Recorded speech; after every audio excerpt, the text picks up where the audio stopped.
So good morning mga ka-highway, nandito tayo ngayon sa Barangay Fundado, dito pa rin sa Camarines Sur. At itong nasa harapan natin mga ka-highway ay yan ay isla. So makikita natin na may mga bangkang tumatawid mula dun sa isla papunta dito sa daungan ng Fundado. At mula naman dito sa daungan ng Fundado, papunta naman dun sa isla. Yan makikita natin mga ka-highway, pabalik-balik lang yan.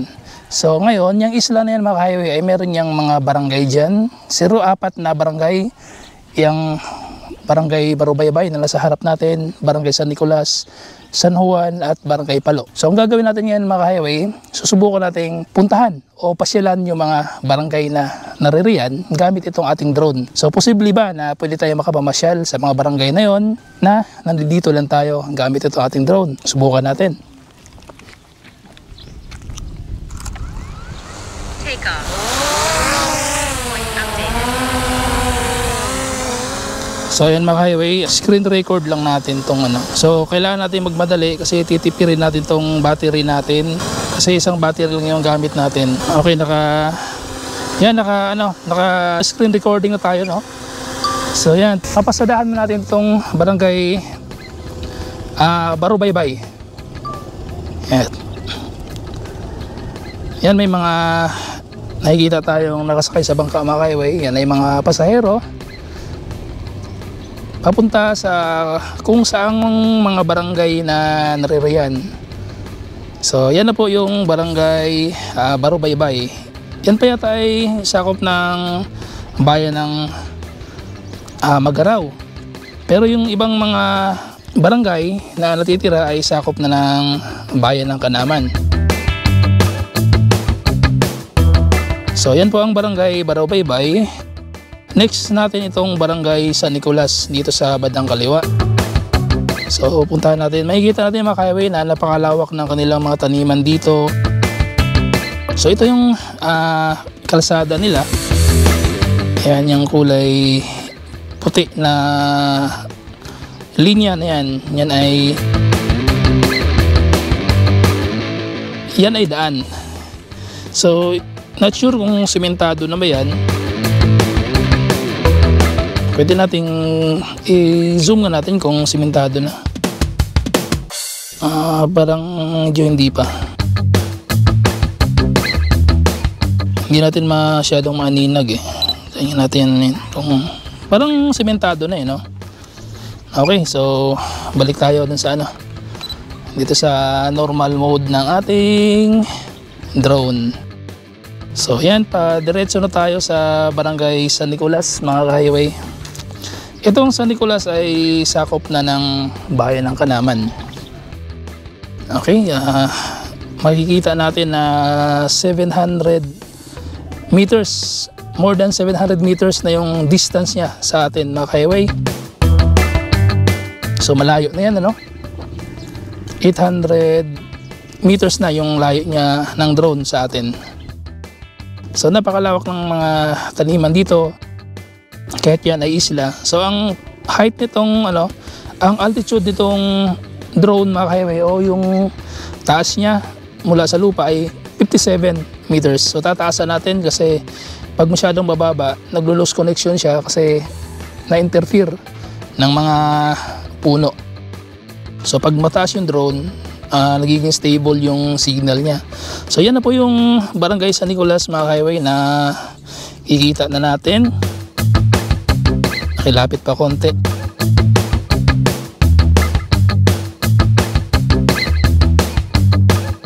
Okay. So napakaganda ng lugar na to mga ka-highway, itong barangay San Nicolas.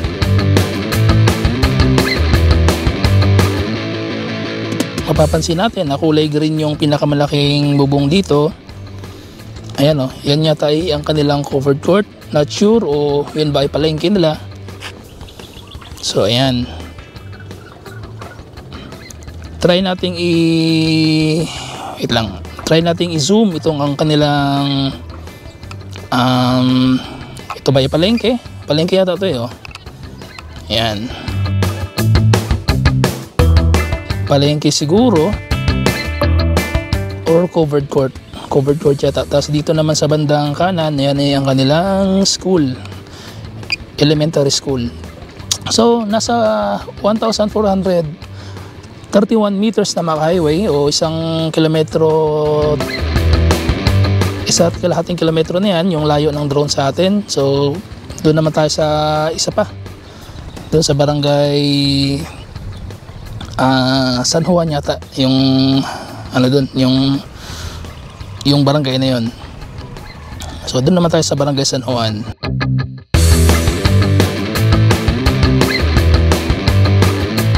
So napakalayo na ng drone sa atin mga ka-highway.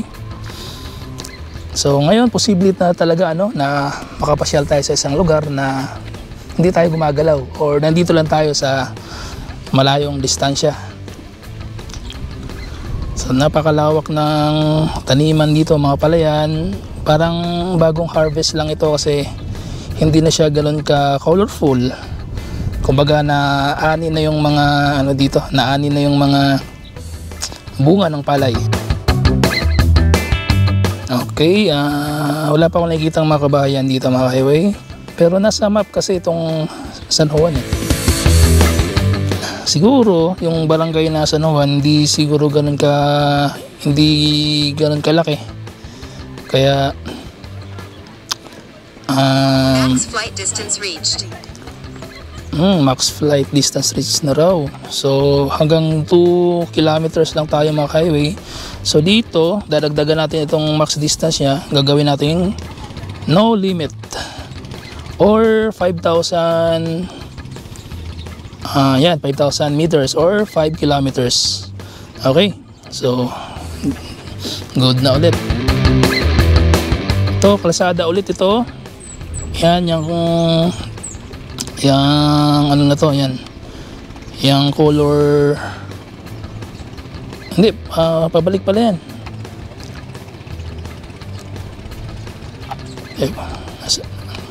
Medyo naliligaw na tayo.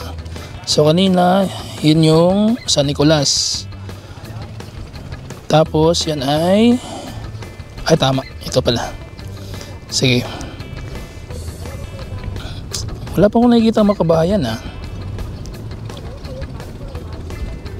Wala pa akong nakikita mga kabahayan maka-highway. Saan na kaya itong check ko nga dito sa mapa kung baka ba yan na nagkakamali tayo.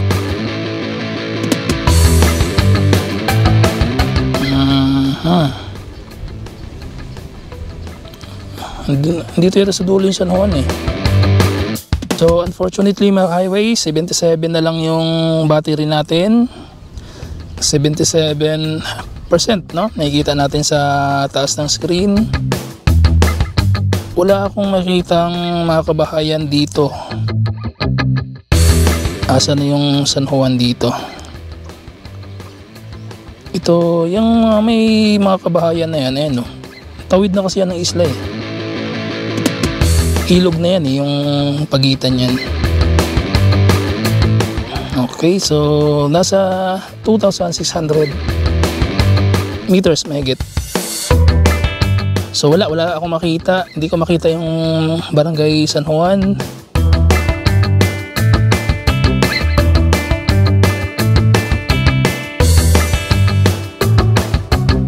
So wala nang space yung memory card natin. Kailangan natin mag-delete, Wait lang, mag-delete lang ako So kailangan natin magmadali kasi yung yung limitado lang yung battery natin mga highway.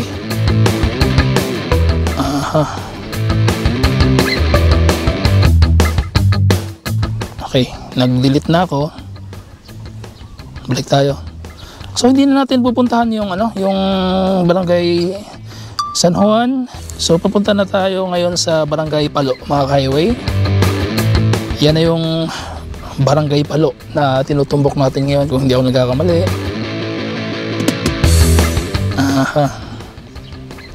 So nasa mga 2,500 meters na tayo.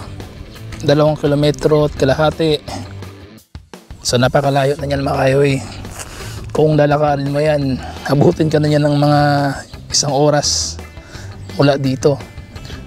So mas matagal pa kasi sasakay pa tayo na bangka patawid dyan sa isla. Nasa 70% na yung battery natin mga kahighway. Kailangan natin matapos ito bago ma-drain itong ating battery.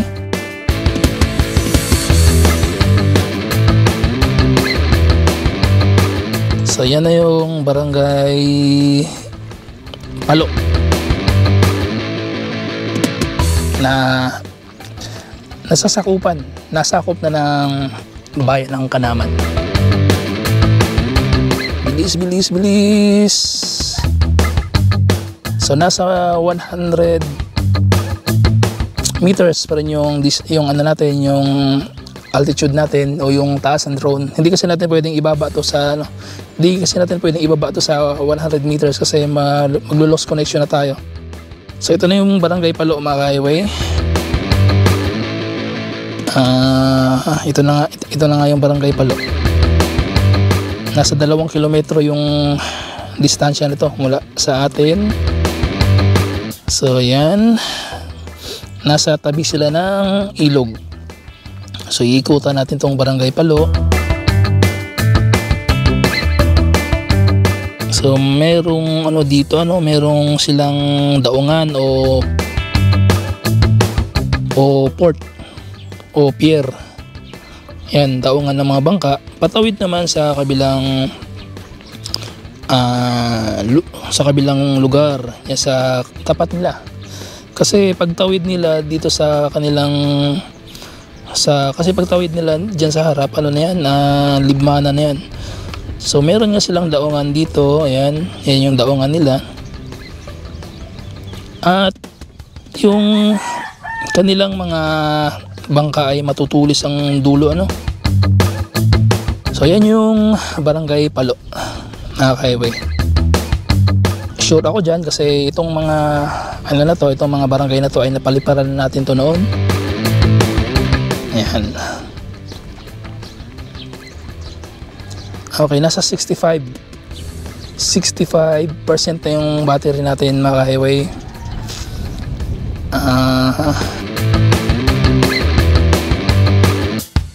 Okay, so balik na tayo mga highway balik na tayo dun sa Barobaybay na unang dinaanan natin. So nasa 2,300 meters. Ayan. So yung distance. So yan yung distance mga highway, unti-unti lang bumababa from 2,300 naging 2,100 na lang kasi papalapit na siya ng papalapit. So ganun kahirap, ganun ka crucial mga highway magpalipad ng drone kasi anytime pwedeng bumagsak yung drone mo, pwedeng atakihin ng ibon yan. And then pag hindi mo natansya yung capacity ng battery mo, pwede yung malobat na hindi pa nakakabalik sa'yo. So pwede yan bumagsak anytime kung saan. Ito ay may isang barangay pa pala dito mga highway.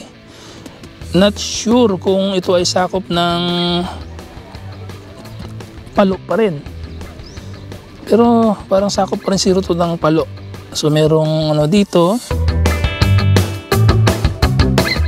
sakop pa rin ba ito ng Palo or Barobaybay? So yung mga taga dito, kayo lang mag-correct sa akin mga highway kasi alam nyo naman na hindi naman talaga natin kabisado itong Bicol kasi si Mrs. lang naman yung Bicolana. Ako naman mga highway ay napamahal na rin sa akin itong Bicol kasi dito na rin ako nakatira ngayon. Si Mrs. yung Bicolana, ako naman mga highway ay Bisaya. So ayan mga highway, i-zoom natin to. So meron silang covered court pa to or multi-purpose hall. Hindi ko na So not sure kung yan ay sakop pa rin kung ito ay sakop pa rin ba ng barangay Palo na nandun. Yan yung barangay Palo na pinanggalingan natin kanina. Kung sakop pa rin ba ito, saka ko na malalaman mamaya pag na-google ko na to.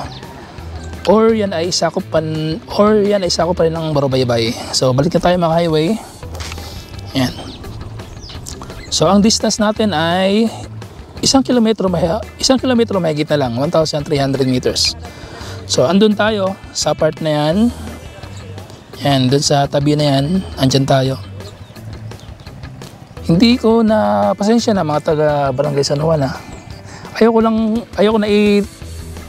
mag-take ng risk na pupuntahin pa yung drone dun sa part na yon kasi wala akong makita ng mga bahay. Tsaka malayo pa yung dulo. Baka kapusin tayo ng battery. So ayun na. Medyo ibababa natin tong altitude nitong drone.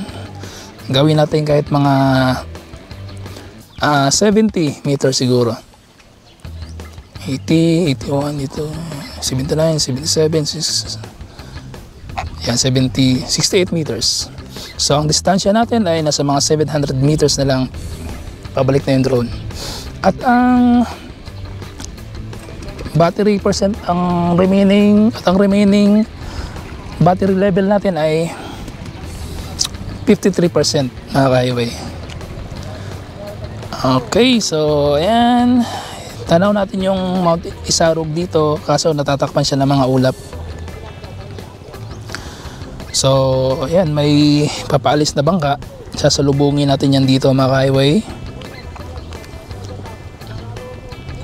Ayun, nakita natin yung bangka. O, ayan o. Ayan. Okay na. So, ayan yung bangka.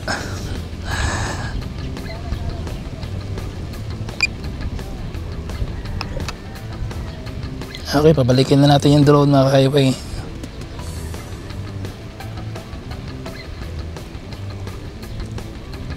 Asa na siya? Ayun, sobrang taas.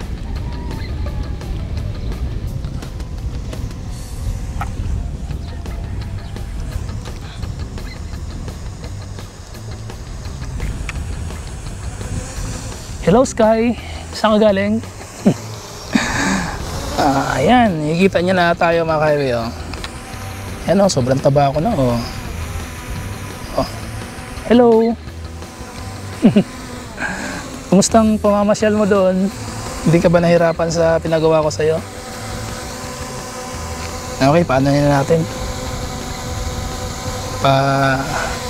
I-hand catch na natin to.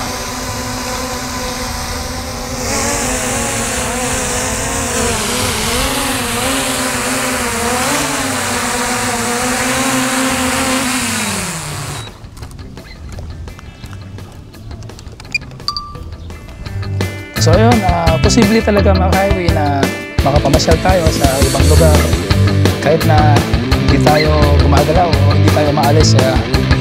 Kahit nandito lang tayo sa ating ginaroroonan, gamit lamang itong drone ay posible tayo makapamasyal sa iba't ibang mga lugar.